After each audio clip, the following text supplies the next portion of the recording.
Oh gosh, that's like such a loaded question. It's a terrible way to begin.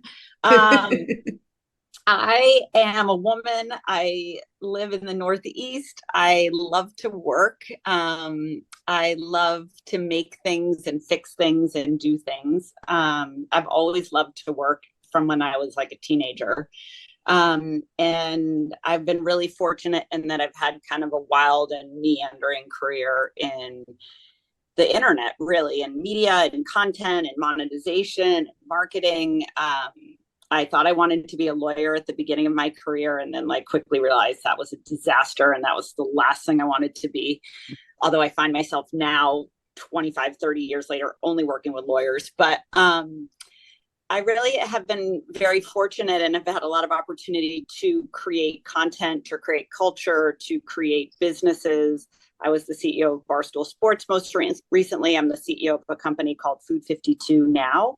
And in between there, I had all sorts of different jobs. I was president of a company. I was the CMO of a company. I was, every title imaginable in marketing and media. And that's kind of it. So we're here today to talk about your new book, which has a brilliant title of Nobody Cares About Your Career. Tell us a little bit about how you came to get to that title. So I had wanted the book to be called You Can Be Yourself and Be Successful, but the book people were like, that's a terrible title that no one will pick up. And Nobody Cares About Your Career was one of the chapters. So I'm critical of this book. Like I would change 1,000 things, but I do love the chapter heads. I think we have a great collection of chapters. And Nobody Cares About Your Career is kind of an anthem. And it's always something, when I was thinking about writing a book and just thinking about this concept overall, it's something that I've always carried with me. And I really think it's an important thing to say, because I think a lot of times people spend their time at work or in pursuit of work or a career because it makes other people happy, or because they think other people will approve of that or reward it or laud it.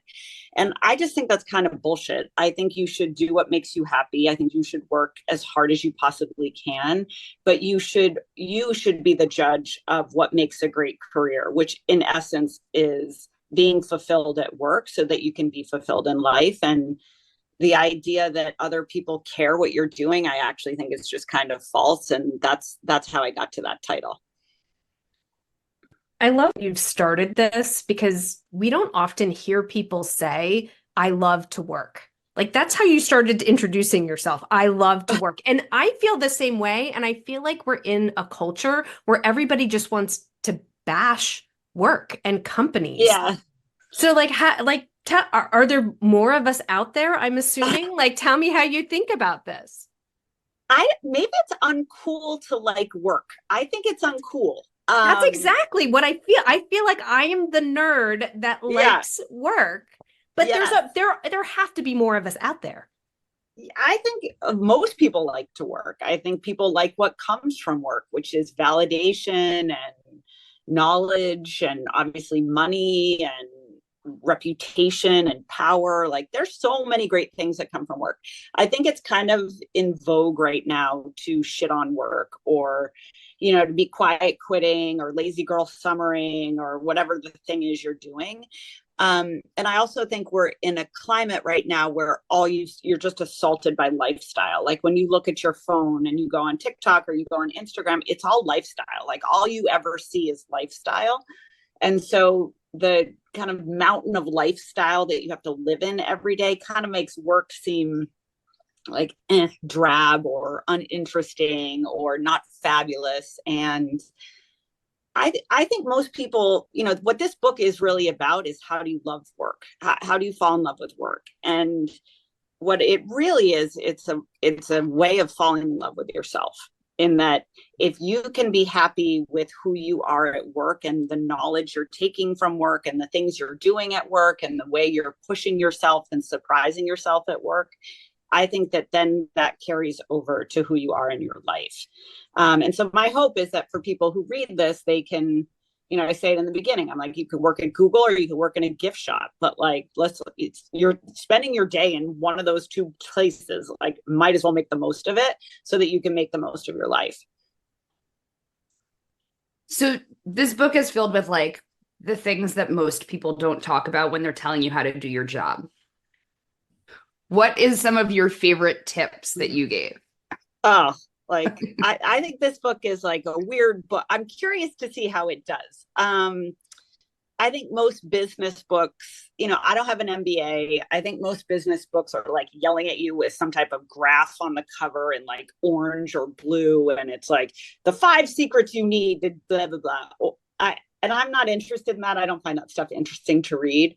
I think this book reads like a conversation, and it honestly reads like my brain just like vomited out like how I think about work. So I think the things that I take away from it are really the lessons I've learned and the places I've messed up. But I think you should work your ass off in your 20s. I just flat out think that nothing goes wrong if you do that. Like, you stay out of trouble, you learn a bunch of things, you get a bunch of experience, you can take a bunch of risk, you can fail all over the place and nobody really cares. So that's a big one. I think, nothing good happens after 10 p.m. I think is a really good lesson for everybody about, drinking, sex, drugs, like being social around work. I think you have to be careful. You have to be careful about who you are with work people, even when you're outside of work. And I think that's a hard lesson to learn. And when you fail at that one, it's tough. It stings extra.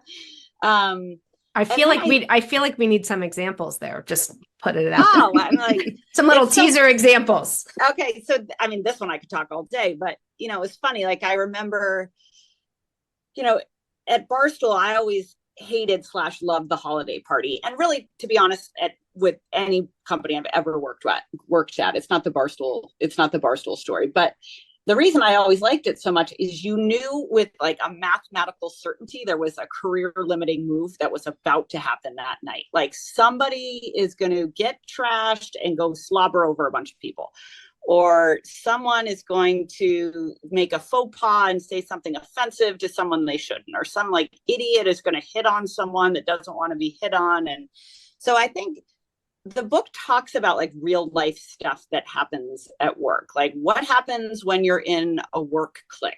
You know what I mean? Like, what are people going to think about you? How are you going to think about yourself? How do you navigate yourself and your work when all your best friends work with you? Like, I think that's a thing more people should talk about. I talk a lot about the gray. I think it's particularly difficult for women at work because you have to navigate subtext in a way that men do not. So, your boss, I say it in the book, which is, the creepy guy or some superior, powerful person at work, in this case, I use the example of a man, isn't going to like walk by you and be like, nice tits. Like, they're going to hit on you in a way that is very subtle, very insidious. And there's a double meaning to most everything. And so like one of the things I write a lot about is like, how do you navigate that? Like, how do you deal with that? How do you stay sure of who you are and what you want and where you're comfortable going? How do you retract when you've gone too far? So I don't know if those are helpful examples, but I think there's work, because people are human and fallible and weird and creepy and disturbed and have moods and all sorts of things. Work is all those things too. Yeah. I think like reading through this, number one, it has your voice so much. Like when we just got on here, I was like, oh, I feel like I know her, because the way that the book is written is just very conversational. And so I was very excited for this conversation. But I do think it is something that is really helpful to, like, I wish I had this book when I was 22. Yeah. Because there are definitely mistakes in here that I have made. Mm-hmm. And that, when the day after the holiday party and you're like, oh my God, what happened last night? Is definitely something like nobody talks about that. Of like, have 2 drinks and go home. But when you're 23 and there's an open bar, and all your friends are there, like that's not what happens, right? And so I remember coming, like being 23, 24 and having this idea of like, don't be the drunkest person. right? Nobody talks about number 2 the next day. They only talk about the drunkest person. And so I was always like, as long as you're number 2 or 3, you're okay. That's but like, smart. That's actually also, right, probably also not the smartest idea, but at the time that seemed to make me feel very responsible. Yeah, I love that. I think that's great. I write about it. I still remember I was a media buyer in Boston, and a sales rep had taken us out to dinner. And if anyone listening to this is in advertising, sales reps really have one job, which is to get you drunk. Like, period, get you drunk. And I was trashed on white wine. And I remember I was a happy drunk, and I was like, but I just wouldn't shut the fuck up. And I still cringe to this day about, I remember exactly where we were. I remember exactly what I did. I remember exactly how I felt. And I'm still like, oh my God. So hopefully this will save somebody a little of that. Yeah. And coming from somebody who then went on to have a very successful career, like, to know that it's not a at the end of the world killer, but also like, you're going to still remember it years later. Yes. Yep.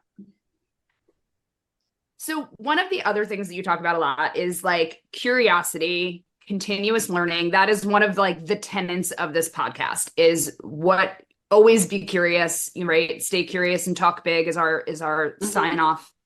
So tell us how that serves you. Yeah, I think being curious, I think being curious is really important. And I always get really disappointed and sad when I find that people aren't curious. I don't like to work with people who are not curious, period. I also think non-curious people are kind of contagious, because I think if you are surrounding yourself with people who like the status quo, they want you to also like the status quo. And one of the things I write about a lot in the book is like, your environment is relentless. So how are you putting yourself in an environment that's going to help you be your best? My parents were teachers.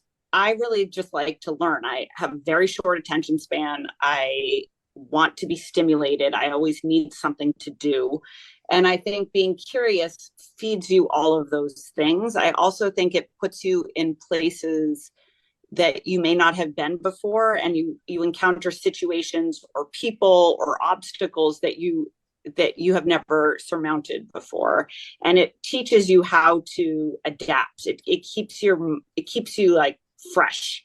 And I think that in a career, what really matters is that you stay fresh. I was always very insecure and was worried that the more senior I got, the less job opportunities I would have. Like, the more salary I made and the like higher up the ranks I climbed, I was always like, shit, now there's fewer jobs for me to go after, and my salary's bigger, so I'm a bigger target for my company. And so I always wanted to be like, hey, every job I have, how is this opening up 5 new jobs that I could potentially go after? And that's curiosity. That's like, what am I going to take from this experience? Where is it going to take me, and where am I going to take it? And I think if people, part of what goes along with being curious is being okay to not have it right 100% of the time. And I actually think that's a bigger issue right now, is this paralysis and kind of fear of failure. And that's also kind of speaks to the book title, which is that nobody cares about your career. If you make a really stupid move, you quit your job, you go to another company, the company ends up being a disaster. Like, nobody's going to be like, Danielle's a disaster. Like, she's an idiot. She failed. Like, it's over. It's never over. And you know what? Like, I think the other thing is that most people are optimists. So that even if Danielle made the stupidest decision ever, she's going to say to herself, oh, but it was really good because this thing happened because of it. And so I think that goes, if people could embrace that mindset, I think that mindset goes so far. And how much of that mindset do you see as the individual's responsibility versus the environment that they're in? Like, I think about a corporate hierarchy and how, like, there is a lot of fear of failure, and it's not because the individual doesn't think that they're capable. It's that they fear, if I make a mistake, I'm out of here. So, like, I don't know, tell me what advice you would give to someone who is sort of stuck in the perfectionism and kind of doing things the way they've always been done because they're worried that about making a mistake? Are they just in the wrong company? No, I think that people look, I think one of the things that's a problem at work right now is people just don't care. Like, I think you kind of said it, Christy, which is that like one of the issues is that like liking work isn't cool. I also think this like apathy around work is kind of cool right now, or very prevalent. And I think it's very dangerous. I think it's in large part driven because people work from home. You're on Zoom. You're not, if you read the thing last week, like the Nike CEO, like Nike's kind of got off the rails. They're having huge layoff, like things aren't going well. And the guy was basically like, you can't design a great shoe on Zoom. Like you're not going to make the next great sneaker on Zoom. And I think that's kind of true of just commitment and being in on something at work. I personally think it's the person's their attitude is the person's sole responsibility. If your attitude is the responsibility of someone else, like that's dangerous. And you probably grew up in like Fairfield County, which is where I'm raising my children. So like, I think like that's a problem. But I also think like advice wise, I think making mistakes are okay. Obviously, I think making mistakes are great. I think making the same mistake multiple times because you're careless or because you're not paying attention or because you don't really care, you're apathetic, not okay. But showing effort, showing commitment, showing drive, and messing up, but taking the lessons, taking the feedback, taking accountability. If you work for a halfway decent manager, they will appreciate that. And I think the bar for managers right now of seeing how great people are is super low. So if you can just do those things, I think your manager will appreciate you and you will learn, and they will give you the gift of feedback to get better. I think the other piece of it is people need to be able to accept feedback in a way that is not defensive and not insecure and not petulant. Like feedback is another chapter of the book is feedback is a gift. Like I worked for an insanely tough woman for 12 years. She told me I sucked probably every 7 minutes, but she also taught me a lot, and she made me welcome and embrace the feedback, because although it stung and it made me feel bad and it like ate in my head for days, I was like, she's just giving me her arrows that I'm going to put into my quiver. Like I have that information now. I can do something with that now. I'm in control. So I think just having that kind of attitude, I also think can help you navigate taking risks, because if you take the feedback and you accept when you do something right, but you also accept when you do something wrong, then you can get better iteratively over time. Mm-hmm. I want to ask a question about the feedback. If in those 12 years she gave feedback in a different way, would it have like helped you differently? Oh, I think it was great. Like I actually liked it. Like, yeah, I think most people don't want tough bosses. And I'm like, you should definitely want a tough boss. And, I write about this a lot, of the different types of bosses, right? You could have a tough boss that pushes you. And those, in my opinion, are the best type of bosses, because you get better faster because someone's invested in getting you better. There's also the like do nothing absent boss. And you know what? That can be a great opportunity too, because it gives you more opportunity to own stuff and do stuff. I think that more dangerous bosses are like the micromanaging boss and the insecure boss, or the friend boss. Like I think when your friend is your boss, like that's a little bit complicated. So I think there's all different flavors that, the book talks a lot about how you can navigate each one of those to be your most successful. I think the absent boss, I am not a fan of. And maybe it's just that I'm a more collaborative person. Like I do better when I can like bounce ideas off and have a discussion. And if they're absent, it's like, all right, I guess I'll just sort of talk to myself and talk through this, but the boss that the challenging boss, the one that's going to really challenge you, I think those pair best with people who are high performers and engaged at work. If you're a low performer, you don't want a challenging boss, like that's like 100%. Right. So it's 100%. Yeah. Interesting. And it also depends, I think, people are like, are you a good boss? And I'm like, some people probably say I'm a great boss, and other people I'm sure say I'm an outright nightmare. You know what I mean? And it's like, it's also kind of situational, and I think that's the other thing. And I talk a lot about this, which is, you have to be yourself at work. You can be yourself and be successful. So all the things that make you weird, or all the things that you're not good at, you can turn them into strengths. Like your strengths and your weaknesses are probably like kind of related. And I think it's good to be cognizant of like when you're in a good place, what you're good at, and also when you're not in a good place and things that you struggle with. And over the course of a career, people are going to have a lot of different bosses. And it's also like, is this the right boss for you at the right time? And how are you going to navigate that to make yourself feel most comfortable at work, and then also able to get what you need out of work? Okay, so I want to describe a scenario because I'm curious if this resonates. So one of the things I've found is when people are transitioning from being individual contributors at like lower levels in an organization to being still individual contributors, but now they need to partner across different areas, they have this tendency to feel like their boss is a micromanager because they're like getting a lot of questions about what's going on. But what they don't realize is the work has become more collaborative, and you need to partner with your boss so that they can advocate for you in the rooms that you're not in. So obviously I'm speaking from experience, being called a micromanager boss, but really it's more like we're in an area of work where we have to influence people we don't manage. So like we have to have a different relationship as a boss direct report. And I think someone who is coming from something that's just individual contributor is like, what is this? Like, normally I just go do my thing and I am awesome at it. And I don't have to like have a lot of dialogue with my boss about my work. Right. Yeah. It's a hard transition for people. It is. I think work transitions, that's where people get really like their heads caught up in a pretzel. Like I see this all the time. Like I see this where I work now, where people who were very good at a certain level doing a certain thing, they like knew it inside and out, they were excellent at it. When you step up to the next level, to your point, you got to collaborate with you can't live on your island. You're not in an island, you're in a whatever, like a collection of islands, or what would you call that? I don't know what that word is. Whatever, you get my point.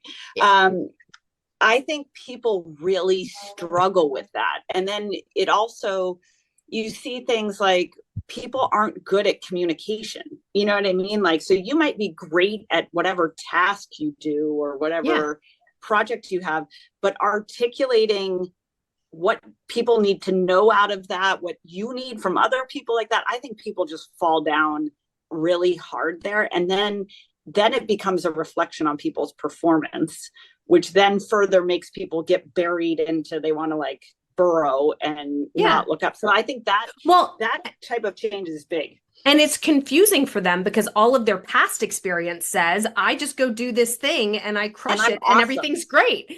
And then all of a sudden it gets more complicated and they're not doing as well. Yeah, it's so funny. Oh, go ahead.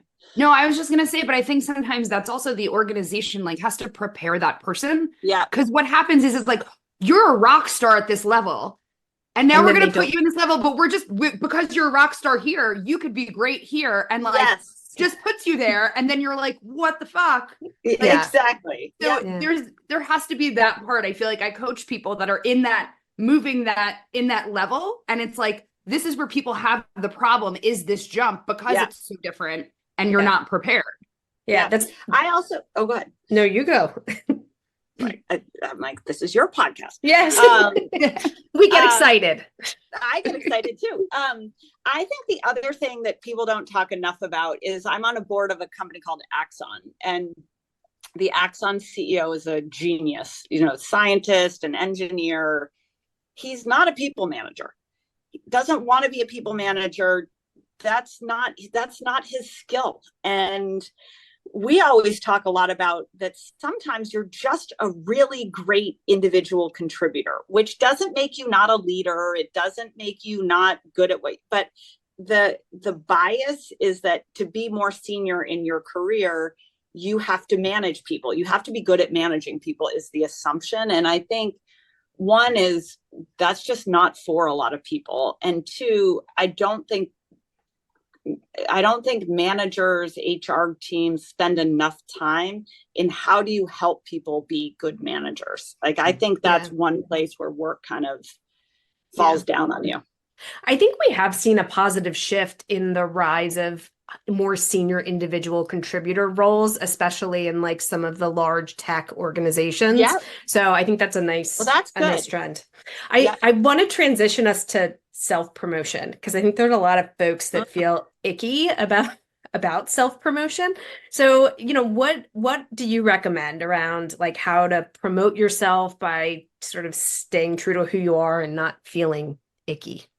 Ooh, this is a good one.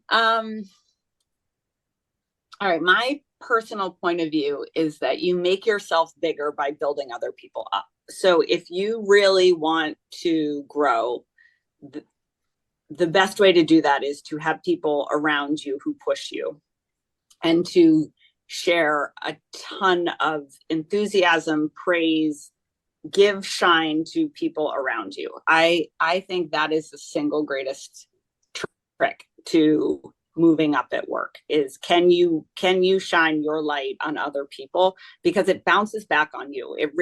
I think it really reflects back on you. I think self-promotion, to me, everything at work and in life comes back to your vision. Like, what is it where are you today and where do you want to be tomorrow? And that's, in the words I use in the book, is that's your vision. I want to be here tomorrow. I want to be this new version of me. I want to have this new type of job. I want to have a new title. I want to live in a new city, whatever. I think when you talk about yourself, I think one of the big things to remember at work is that nobody really cares about you. So you being like, I'm so great, chest beating, I'm the best, blah, blah, blah. It's like, your bosses really don't care. What they do care about is that you are achieving milestones on their vision for where they are going. So I think a big thing when you want people to recognize you, or you want to talk about your accomplishments, one, give shine to people around you, and two, put those accomplishments in the context of something bigger you're solving, either for someone else or for yourself. I totally agree with that. And just an add-on to that, to your point around people don't know what or how much to share. I think when you can package it up in a way that they can both easily understand it, but also share it with others. So if I say to my, if I give like a whole long, like multi-page deck to my boss about all of the great stuff that we do, like that's nice, but she doesn't really have time to read it. But if I package up like 3 bullet points about what we delivered, who it impacted, and how it ladders up to the bigger goal, and I put it in an email, she's going to forward it to her boss and to a bunch of other people, right? And to your point, if I also include, and these were all of the people that helped make this happen, it just becomes like that much more powerful. And so that's always what I recommend to people to do, because it just feels so much better to say, hey, here's how we're supporting the bigger vision. And to your point, here are all the people that are making it happen. It just feels so much better. Yeah. And I think you make an excellent point of, and it's funny, I write a lot about this, is you have to share information in a way that the other person can hear it and see it. So if you're busy and you're an executive and someone's sending you a 25-page PowerPoint that could have been a 2-line email, like, it actually just makes you look stupid. And then so giving information to people in a way that they can digest and take action on, I think, is critical. And then I think the second piece is kind of back to your last question of when do people kind of fall off in being successful, is I see this a lot at work, which is like finance people are good at talking to finance people. Engineers are good at talking to engineers.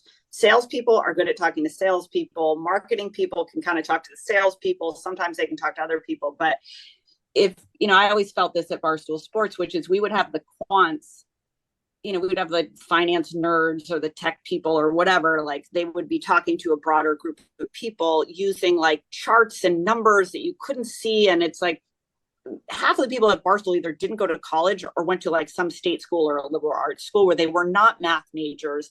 They didn't study statistics. They can't read numbers super quickly. So the other piece of it is like, give people information in a way that they can digest, because that changes everything.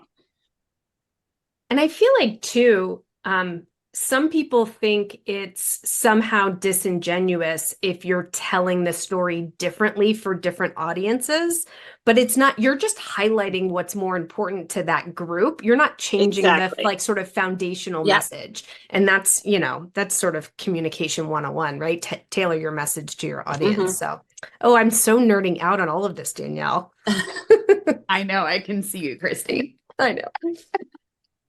All right, where would you like to take it, Danielle? Well, I just want to know, like, what is the most unexpected thing that you have learned in your journey? Oof. I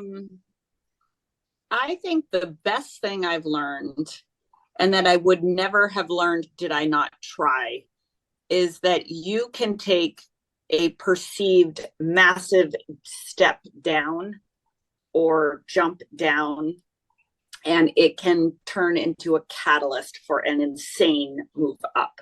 I did that. I really feel like I was very fortunate early in my career to quit a job that a lot of people wanted and no one thought I should quit, to take a job that very few people wanted and most other people thought was stupid.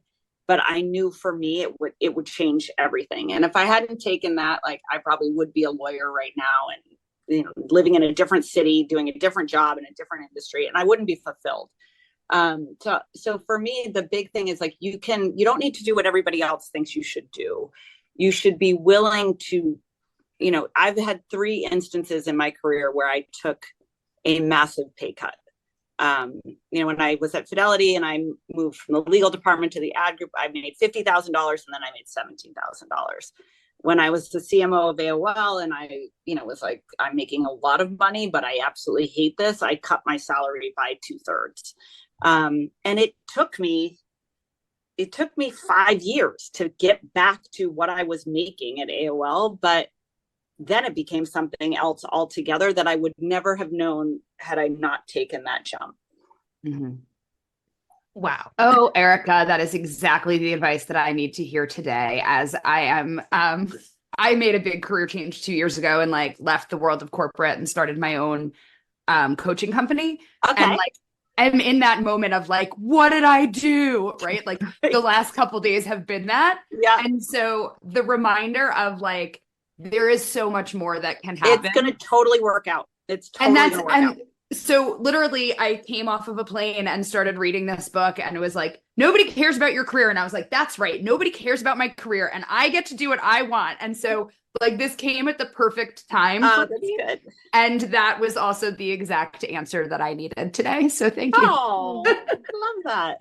Love that. That feels like a great ending spot. Yeah. How do you get better than that? Exactly. Right, exactly. So good. Now I'm going to go about the rest of my life knowing that Erika said I'm doing the right thing. So the book comes out on June 11th. Danielle, do you want to read the title again for listeners? So nobody cares about your career why failure is good and the great ones play hurt and other hard truths.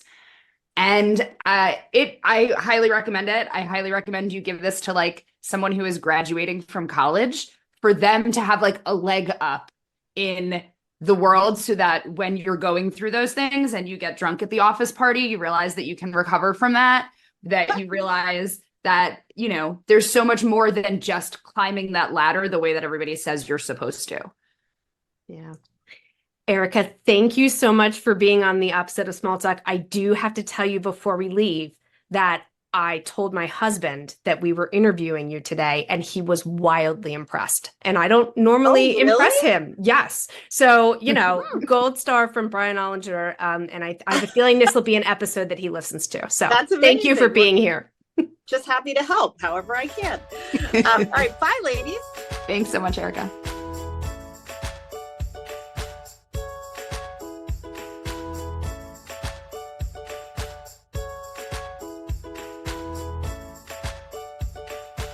So Christy, you were like such a fun little corporate nerd on this. I know, I am such a nerd.